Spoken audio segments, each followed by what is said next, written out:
سڵاوێکی گەرم پێشکەش بە بینەرانی بەرنامەی تەوارەکان. جێگای خۆیەتی هەر لێرەوە وەک ستافی بەرنامەی تەوارەکان پرسە و سەرخۆشی خۆمان ئاراستەی بنەماڵەی زیندانی سیاسی کورد سابیر مخەلید موانە خەڵکی ورمێ بکەین کە ڕۆژی دووشەمبە ڕێکەوتی 15 بەفرامبەر بۆ ژووری تاکەکەسی زیندانی ورمێ گواسترا بۆ بەداخەوە ڕێکەوتی 16 بەفرامبەر بەدەستی جەلادانی کۆماری ئیسلامی حکمی ئەدامەکەی جێبەجێکرا. خۆشەویستان، دیسانەوە بە بەرنمەیەکی تر لە بەرنمەکانی تەوارەکان و بە تەوەرێکی تر لەسەر پرسی ژنان هاتوونەتە خزمەتتان. تەوری ئەمجاری بەرنمەکەمان تەرخان دەکەین بە پەرەسەندنی خەتری ناموسی و سەربڕینی کچان و ژنان لە ئێران و کوردستان و تەنانەت وڵاتانی ڕۆژئاوایی و بێدەنگی خەڵک.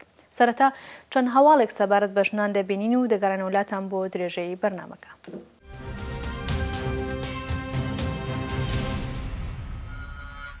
ڕۆژانە 5 ژنی ژێر 15 ساڵ تەمەن لە ئێران منداڵیان دەبێ.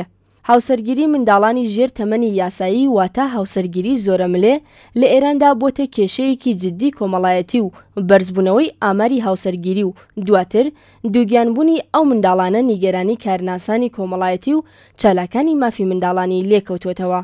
بەپێی هەواڵی هێرانە لە ماوەی 9 مانگی سەرەتای ئەمساڵدا و لە وڵاتی ئێران 1277 منداڵ لە دایکانی ژێر تەمەن 15 ساڵ لەدایک بوون و ئەو بابەتە لە سنووری قەیرانی تێپەڕ کردووە و بەرپرسان و ناوەندە پەیوەندیدارەکانی کۆماری ئیسلامی بۆ چارەسەرکردنی ئەو کێشەیە هیچ هەنگاوێک هەڵناگرن.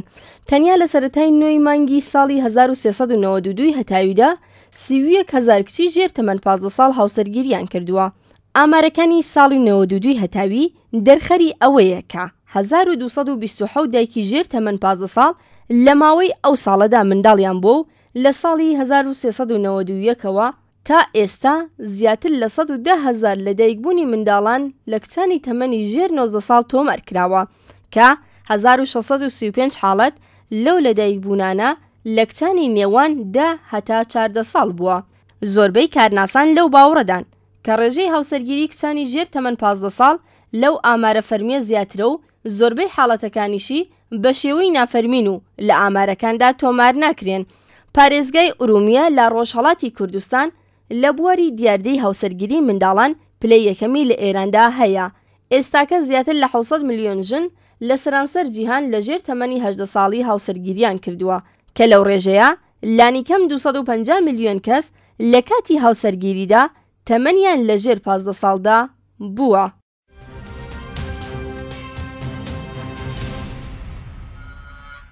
دەست بەسەرکردنی سێ کچە خوێندکاری کورد لە تاران. لە ماوەی هەفتەی ڕابردوو سێ کچە خوێندکاری کورد لە شاری تاران و لەلایەن هێزەکانی وەزارەتی ئیتلاعاتەوە دەست بەسەرکران. بەپێی ئەو هەواڵانەی کە بڵاو بوونەتەوە ڕۆژی پێنجشەممە ڕێکەوتی 11 بەفرامبەر سێ کچە خوێندکاری کورد بە ناوەکانی شیلان و کەوسەر ڕەحمانیپور خەڵکی شاری بۆکان و چنوور عەباسی خەڵکی شاری سنە لەلایەن هێزەکانی سەر بە وەزارەتی ئیتلاعاتەوە دەست بەسەر و بۆ شوێنێکی نادیار گوازرانەوە. هۆکاری دەست بەسەرکردنی ئەو سێ کچە خوێندکارە نووسینی نامە بۆ عەلی خامنەیی ڕێبەری حکوومەتی ئیسلامی و ناڕەزایەتی دەربڕین بە دۆخی نالەباری زیندانیانی سیاسی ژنی کورد لە زیندانەکانی ئێران ڕاگەیەندراوە. بە گوتەی کەسێکی نزیک لە بنەماڵەی یەکێک لەو کچە خوێندکارانە ئەو خوێندکارانە بەبێ بوونی مۆڵەتی یاسایی و لە ماڵەکەی خۆیاندا دەست بەسەر کراون. هەتا کاتی بڵاوبوونەوەی ئەو راپۆرتە هیچ زانیاریەک لەسەر چارەنووسی ئەو سێ کچە کوردە و هەروەها شوێنی ڕاگرتنیان لە بەردەستدا نییە.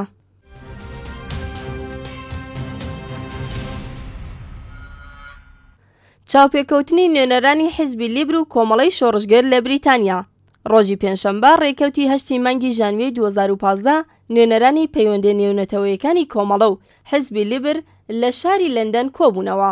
بەپێی هەواڵێکی ئاسۆی ڕۆژهەڵات خانمی جوبلاکمان لێپرسرایی پەیوەندیەکانی دەرەوەی حیزبی لیبر و هاوڕێ ناهید بەهمەنی بەرپرسی پەیوەندی نێونەتەوەیەکانی کۆمەڵە ڕۆژی 8 ژانویە لە شاری لەندەن چاوپێکەوتنێکیان ڕێکخست. لەم کۆبوونەوەدا هەردوو لایەن لە توی دیدارێکی چڕۆپردا زۆر یەک لە پرسەکانی ڕۆژیاندایە بەرباس و لێکۆڵینەوە. هاوڕێ ناهید بەهمەنی وێڕێی ئاماژە بە هەستیاربوونی بارودۆخی سیاسی ناوچەی ڕۆژهەڵاتی ناوەڕاست و پرسی کورد لە گۆڕانکاریەکاندا قورسایی قسەکانی خستە سەر ناساندنی حیزبی کۆمەڵە و سیاسەتەکانی وەکو حیزبێکی بە ئەزمون لە کوردستانی ڕۆژهەڵات. هەروەها لایەنە جۆربەجۆرەکانی پێشێلکردنی مافی مرۆڤ لەم بەشە لە کوردستانی خستە بەر سەرنجی خانمی بلاکمان. نوێنەری کۆمەڵا هەروەها ئاماژەیدا بە بێدەنگی وڵاتانی ڕۆژئاوا بەرامبەر بە دۆسیەی کورد لە ئێران بێمافی ئەمگەلە لەم بەشە لە کوردستان و چاوەڕوانی کۆمەڵە بەرامبەر بە پڕکردنەوەی ئەم بۆشاییە لە ڕێگای جۆر بە جۆرەوە بە لێپرسراوی حیزبی لیبر ڕایگەیاند. نوێنەری کاروباری نێونەتەوەی حیزبی لیبر سەرەڕای دەربڕینی خۆشحاڵی خۆی لەم چاوپێکەوتنە و وەرگرتنی زانیاری شیا و سەبارەت بە کۆمەڵە و سیاسەت لە کوردستانی ڕۆژهەڵات جەختی کردەوە لەسەر بەردەوامی پەیوەندیەکانی هەردوو حیزب و ئامادەبوونی خۆی لە مەڕ پتەوکردنی نێوانی هەردوولا دەربڕی. چاوپێکەوتنی خانمی بلاکمەن و هاوڕێ ناهید بەهمەنی پاش قسە و باسێکی چڕۆپڕ و پێشکەشکردنی پێشنیاری بەنرخ بۆ درێژە پێدانی پەیوەندیەکان لە داهاتوودا لە کەشێکی دۆستانە کۆتایی پێهات.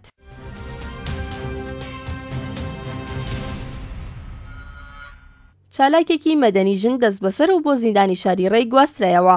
چالاکێکی مەدەنیژن بە دوای ئەشکەنجەکردنی لە دادگا دەست بەسەر و بۆ زیندانی شاریڕێی گواسترایەوە. بەپێی هەواڵی کەمپەینی بەرگری لە زیندانیانی سیاسی و مەدەنی ئاتینا فێرقەدانی وێنەکێش و چالاکێکی مەدەنیژن کە بە دوای ئازادبوونی لە زیندان ناڕەزایەتی بە سوکایەتی پێکردنی لە کاتی دەست بەسەربوونەکەیدا دەربڕیوە لە ڕۆژی شەممە 20 بەفرامبەر بۆ لەقی 15 دادگای ئینقلاب بانگێشکراوە و لە کاتی ئامادەبوونی لە دادگا لە بەرچاوی باوک و دایکەوە دەکەوێتە بەر ئەشکەنجە و لێدانی هێزەکانی کۆماری ئیسلامی و دواتریش بە تۆمەتی پڕۆپاگەندە دژی نظام دەست بەسەر و بۆ زیندانی شاری ڕێی قەرچەکی وەرامین دەگوازرێتەوە.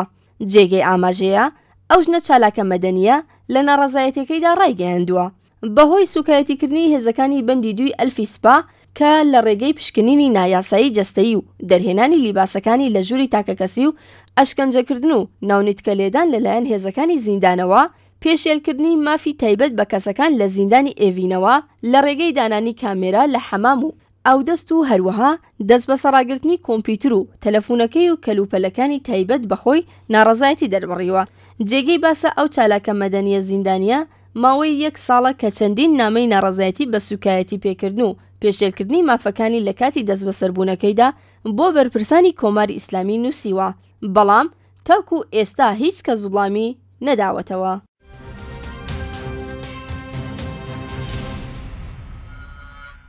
خوێندکارێکی بەهایی لە مافی خوێندن بێبەشکرا. نورا موسەمی خوێندکاری بواری ئەندازیاری کۆمپیوتری زانستگای سەرانسەری مازەندەران پاش 1 ترم لە مافی خوێندن بێبەشکرا. بەپێی هەواڵی هێرانە نورا موسەمی خوێندکاری بواری ئەندازیاری کۆمپیوتری زانستگای سەرانسەری مازەندەران پاش تێپەڕکردنی 1 ترم لە کاتی وەرگرتنی کارتی چوونەژوورەوەی کۆبوونەوەی تاقیکردنەوەکانی دوایین ترم لە مافی خوێندن بێبەشکرا. سەرچاوەیەکی ئاگادار لەم بارەوە بە هێرانەی ڕاگەیاند. نورا موسەمی پاش پڕکردنەوەی فۆرمی پەزیرش وەرگیراوە، بەڵام دوای 1 ترم لە کاتی وەرگرتنی کارتی چوونەژوورەوەی بۆ ژووری تاقیکردنەوەی دوایین ترم کە بە شێوەی ئینتەرنێتی دەردەکرا ناوبراو لە مافی خوێندن بێبەشکراوە. جێگەی باسە نورا موسەمی پاش سەردانی لە بەڕێوەبەری پەروەردە و سەرۆکی زانستگا ڕوون بۆتەوە کە ناوبراو لەلایەن حراستەوە لە خوێندن بێبەشکراوە. شایانی باسە هەموو ساڵێک ژمارەیەک لە شارومەندانی باوەڕمەند بە ئاینی بەهایی بەهۆی بیری جیاوازانەوە لە مافی خوێندن بێبەش دەکرێن.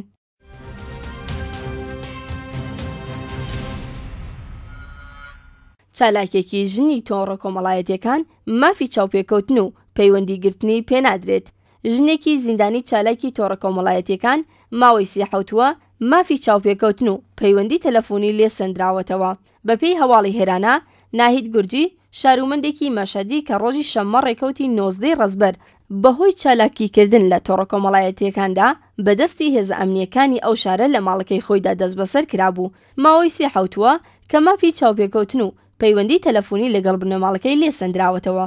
جێگەی ئاماژەیە کە بۆ ئازادکردنی ئەو ژنە چالاکە زیندانیە بڕیاری دانانی بارمتەی 400 میلیۆن تومانی دراوە، بەڵام بۆ هۆیەوە کە ناوبرا توانایی دابینکردنی ئەو بڕەپوڵە دیاریکراوەی نییە زیاتر لە 3 مانگە کە لە زیندان ماوەتەوە. سەرچاوەیەکی ئاگادار سەبارەت بە بارودۆخی ئەو ژنە چالاکە زیندانیە ڕایگەیاندووە. ناهید گورجی پێشتر هەر حوتەیەک 1 جار مافی پەیوەندی تەلەفۆنی پێدەدرا، بەڵام ئێستا ماوەی 37 کە مافی چاوپێکەوتن و پەیوەندی تەلەفۆنی لێ سەندراوەتەوە و ئەو گوشارانەی هێزەکانی کۆماری ئیسلامی بووەتە هۆی نیگەرانی بنەماڵی ئەو ژنە چالاکە زیندانیە.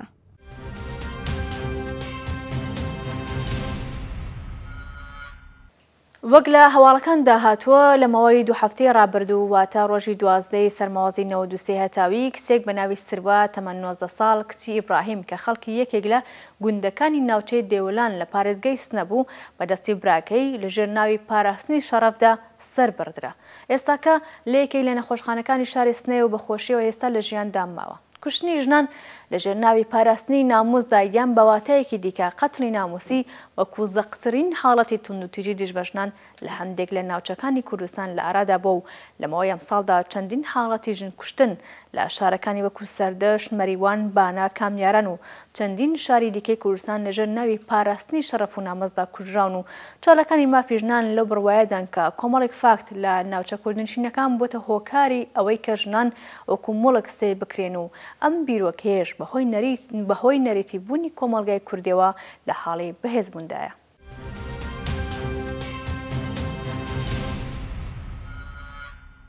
هەر لە پەیوەند لەگەڵ کوشتن و قەتڵی ناموسی شیندا خەلیل کچە هونەرمەندی کوردی خەڵکی شاری قامیشلو لە کوردستانی ڕۆژاوە کە ماوەی 3 ساڵ بوو لەگەڵ بنەماڵەکەی لە شاری هۆرسەنسی وڵاتی دانمارک دەژیا بەدەست براکەی کوژرا. بەوتەی یەکێک لە ڕەفیقان کەوتی بەڕاستی نازانم بۆچی کەس باسی ئەو کسانە ناکات و هەموو خەڵک گوێی خۆیان لێ خەواندۆ ئاخر بۆچی سەیرە بەڕاستی بۆچی باز نەکردن لەم جۆرە کردەوە نامرۆڤانە و هەوڵ بۆ بنبڕنەکردنیان بە هەر شێوەیەک بێت ڕاستەوخۆ یارمەتی دەکات بە دووبارە بوونەوەیان.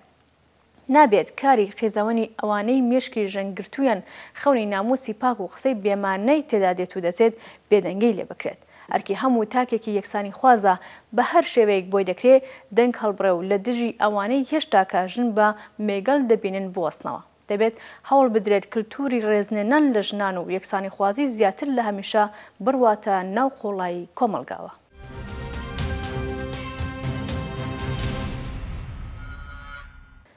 قەتڵی ناموسی و سربڕین و داخکردن و هەڵواستن و لێدان و بێڕێزیکردن بە ژنان تاوانێکی گەورەیە چونکە ژن نیوەی کۆمەلگایە و ژیان بێژن ئەستەمە. یەکێک لەو کێشە سەرەکانی کە لە بارودۆخی هەنووکەیدا هەموو جیهانی بەخۆیەوە سەرقەڵ کردو بۆتە پرسی سەرەکی هەموو ڕاگەیانە جیهانەکان. توندوتیژی کۆمەڵایەتی وەکو پاراوێزخستنی ژنان لەناو کۆمەلگا، پەرەپێدانی ئەخلاقیاتی ئیسلامی بۆ ژنان، پەرەپێدانی ڕوانگەی نگەتیڤ دژ بە ژنان، نەبوونی ئەمنیەتی کاری، نەبوونی ئەمنیەتی گیانی و پەرەستەندنی قەتڵی ناموسی، چاڵێکردنی نالەباری کۆمەلگا لە ژنان و هەتەد ئەمە خۆی یەکێکە لەو گرفتانێکە لە کۆمەلگای کوردەواریدا زۆر بەرچاوە. دەبێت بۆچرێت سەربڕین و هێرش بەچەخۆ بۆ سەر کچان و ژنانی گەنج و لاو لەناو بنەماڵە ئەم جۆرە لە توندوتیژی بە دژی ژنان کاردانەوەی زۆر نەگەتیڤتری لە توندوتیژی ناوشەقام و بازارەکاندا هەیە چونکە بڕینی جەستا هیچ کات ساڕژ نابێتەوە و ئازاری ڕەوانی زۆری دەخایەنێ و پێویستی بە لێکۆڵینەوەی پزیشکی و مەودەی درێژماوە هەیە و لەوانەشەکە لە زۆر نمونەدا هەرگیز چارەسەر نەکرێت. دەبێت بۆترێت توندوتیژی بە دژی ژنان هەڵسوکەوتێکی دەسترێژانەیەکە ساڵهای ساڵە بە بیانووی ئەوەی کە گوایە هێزی جەستەی پیا و لە ژنان زیاترە بە دژی ئەم ڕەگەزەی کۆمەلگا ڕەوا دەکرێت. هەر ئەوە بیرۆکە بووە بە هۆکاری ئەوەی کە سەربەت و سامان بکەوێتە دەستی پیاون و چوارچێوەی سەربەخۆی ئابووری ژنان بەرتەسکتر بکرێتەوە و بواری ماڵی زۆرتری بۆ پیاوان پێکێناوە.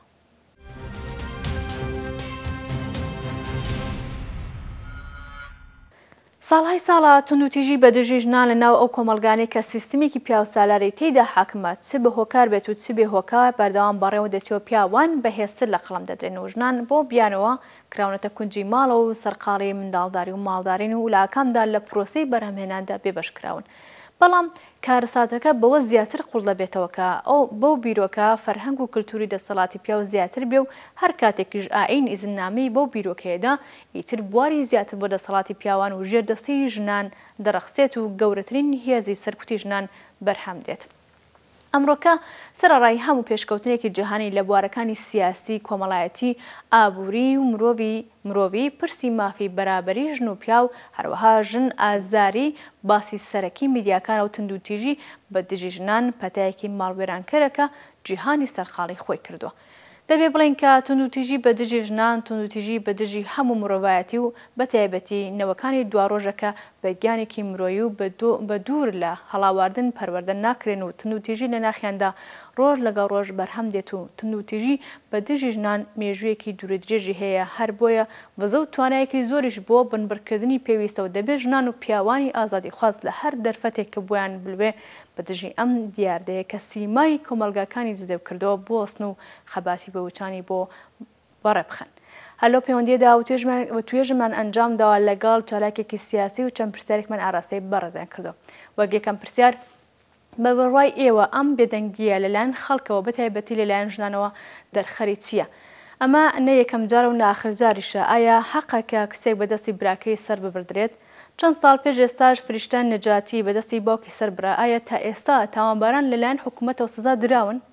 بەڵێ هەر وەک بۆ خۆشتان ئاگادارن ڕۆژی هەینی ڕابردوو کتێکی 19 ساڵەی جەوان بە ناوی سروە کە بەهۆی گوشارێک کە لەلایەن ماڵەوە بۆی هاتووە ماڵەوە بەجێ دێڵێت و پاشان بەدەستی براکەی بە قەستی کوشت سەر لە بردرێت بەڵام بەخۆشیەوە هەروەک لە هەواڵەکان نیشە هاتووە سزاگیانی لەدەست نەداوە و لە یەکێک لە نەخۆشخانەکانی شاری هێشتا زیندووە.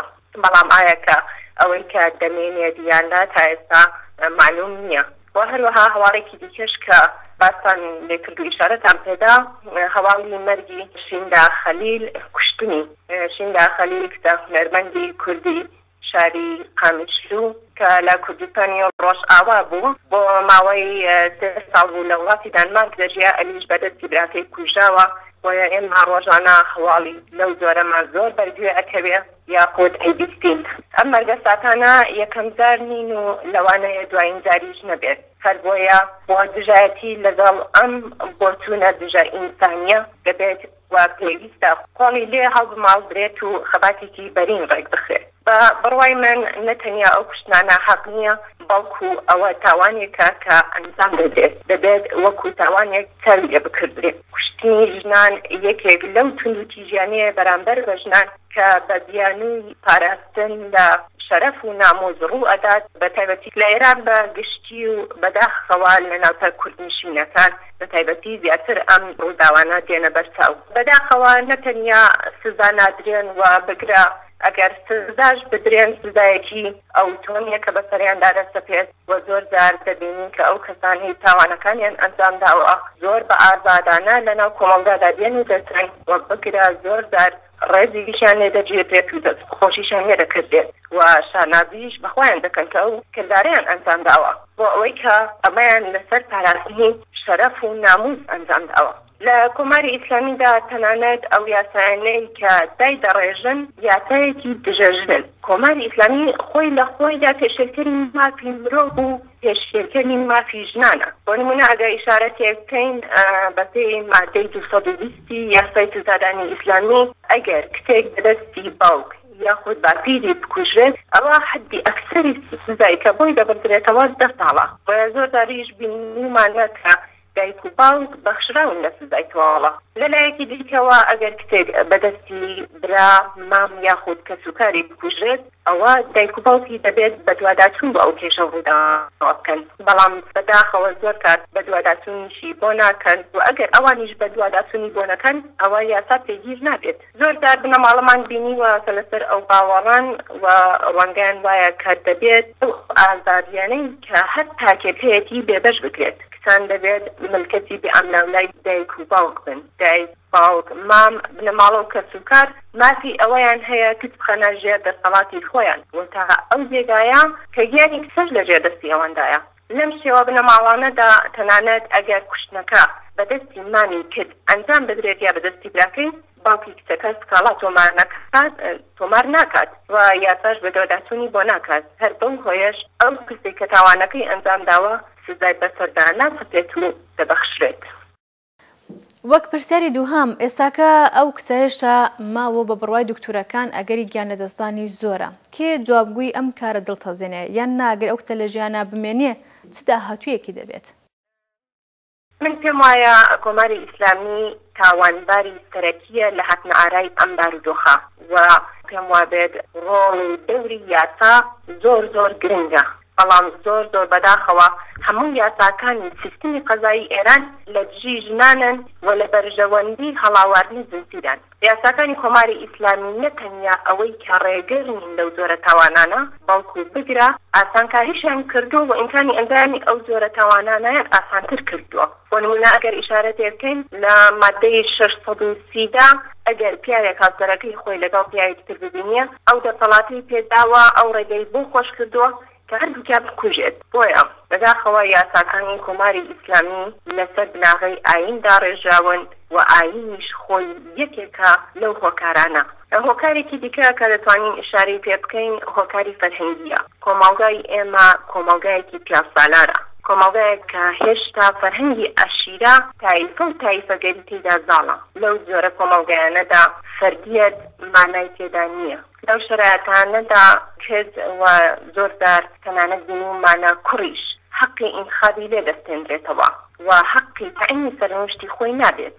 بەڵام بە هەموو ئەوانەوە ئەوە لەو مەسەلەیە کەم ناکاتەوە لە مەسەلەی لە بەرپرسیارەتی ئێمە لە ڕوبەڕووبوونەوە لە کوشتن و ئەزیەت و ئازاری ژنان کەم ناکاتەوە و ئێمەین بەرپرسیاری و پێویستە بەحەزکردن بە بەرپرسیارەتێکی زیاتر بەگشت ئەم کولتورە ئیبتیدائیەدا بچینەوە. ئەوەی پێویستە بۆترێ ئەوەیە کە کوشتنی ژن لە ژێرناوی ناموس و شەرەف و هەر شتێکی تر مەحکومە و دەبێت ئەم ڕەفتارە دزیەوە لە دژی ژنان لە کۆمەڵگادا هەڵبژێردرێت، دەبێت هەموو تومتیژێک لە دژی ژنان ڕابوەستێت و کەرامەتی ئینسانیان چیتر پایەماڵ نەکرێت و ژنیش وەکو مرۆڤێک تاری لێ بکردرێت. وەک پرسیاری کۆتایی ساڵانێکە قەتڵی ناموسی لە ئێران بەگشتی و لە کوردستانی ڕۆژهەڵات بە تایبەتی و تەنانەت لە وڵاتانی ڕۆژاوایشدا نەک بنبڕنەبەوە بگرە ڕۆژ لەگەڵ ڕۆژ لە پەرەسەندندایە. لەم هەلومەرجی ئێستادا ئەرکی ژنان بەگشتی چییە؟ دەبێت چه هەڵبەستێک بگرن؟ کوشتنی سروە و کەسانی هاوکارەنووسی سروە گوردێکی گەورەن لە کۆمەڵگای مرۆڤایەتی بە گشتی و کوردستان بە تایبەتی. هەر بۆیە پێویستە کە بە هەموو شێوەیەک لە بەرامبەر ئەم کردەوە دزێوەدا بوەستینەوە.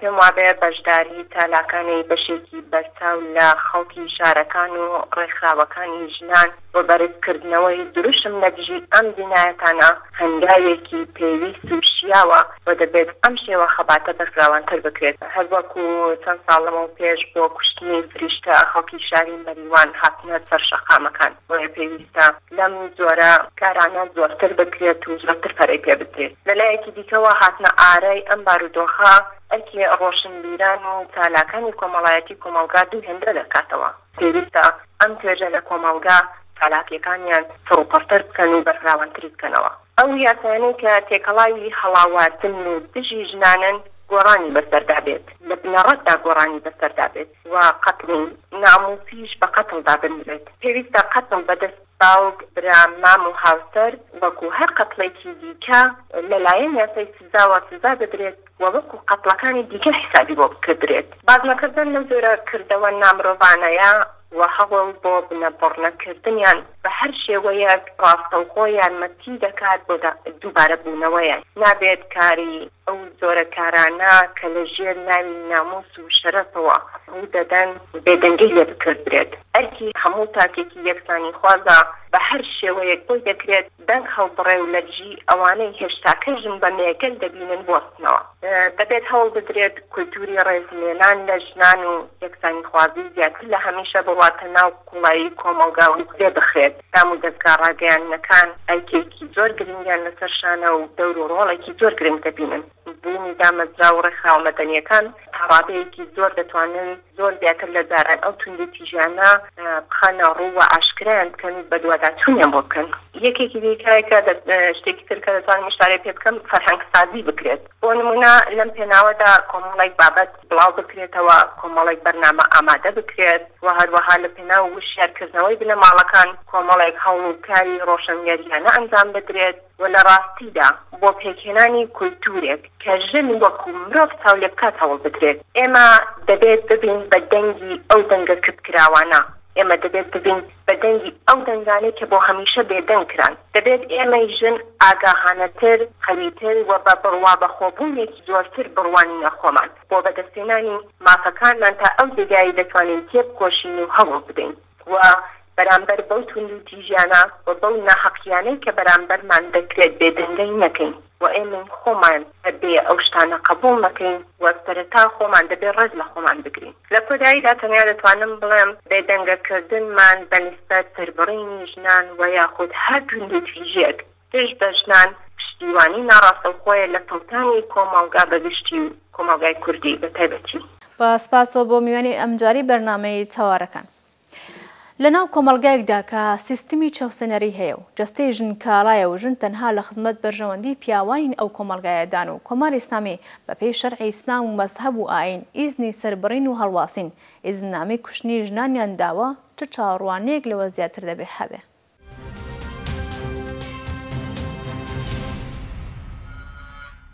بینەرانی عزیز لە بەرنامەی ئەمجارەشماندا ڕێز دەگرین لە یادی هەمیشە زیندوی هاوڕێ شەهید شۆلە ئیبراهیمی پێشمەرگەی ئازا و دلێری ناوڕێزەکانی کۆمەڵە یادی هەبەرز و بەڕێز بێت.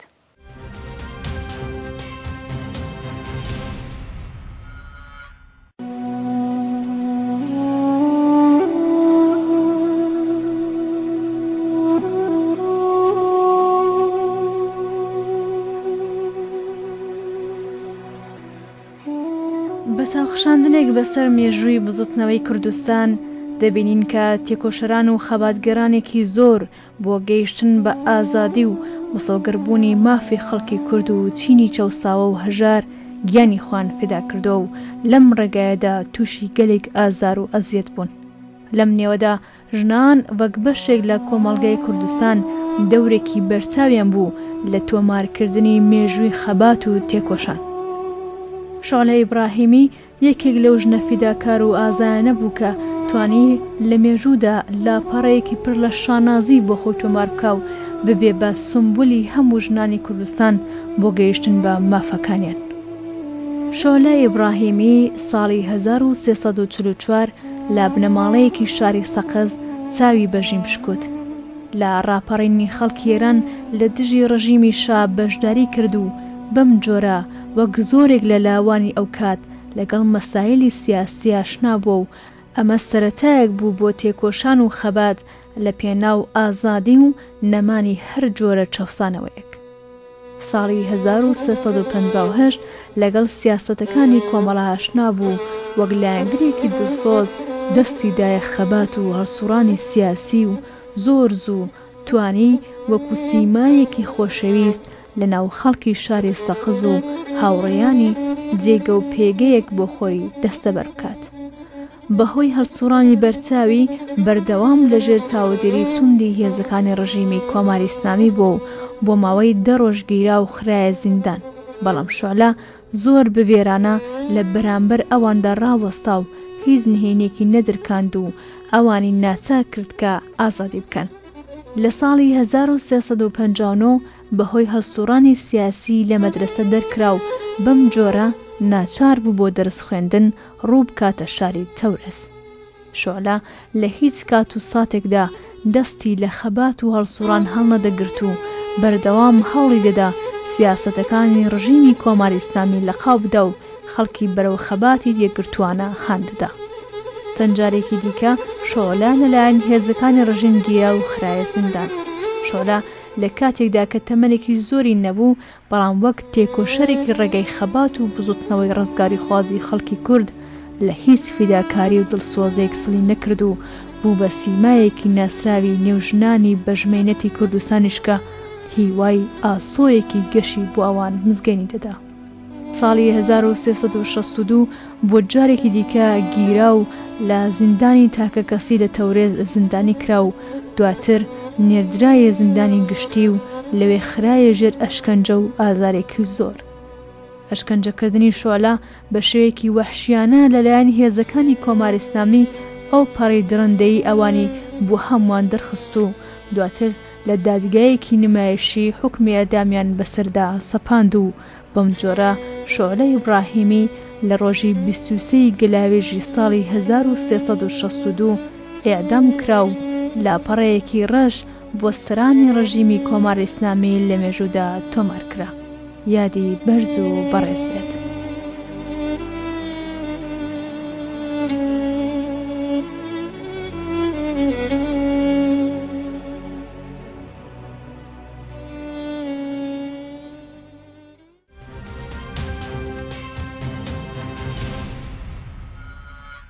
بینەرانی خۆشەویست هە لێرەشدا هاتینە کۆتایی یەکێکی دیکە لە بەرنامەکانی تەوارەکانی هیوادارم توانین بێتمان جێگەی ڕزامەندیەوە یە خۆشەویستمان بەدەستهێنا بێت. خۆشحاڵ دەبین بە ڕەخنەوە پێشنیار و پرسیارەکانتان بەرنامەکەمان بڕازنەوە تا دیداری دووبارە ماڵاوە و ژیانێکی خۆش بە هەمولایەکتان.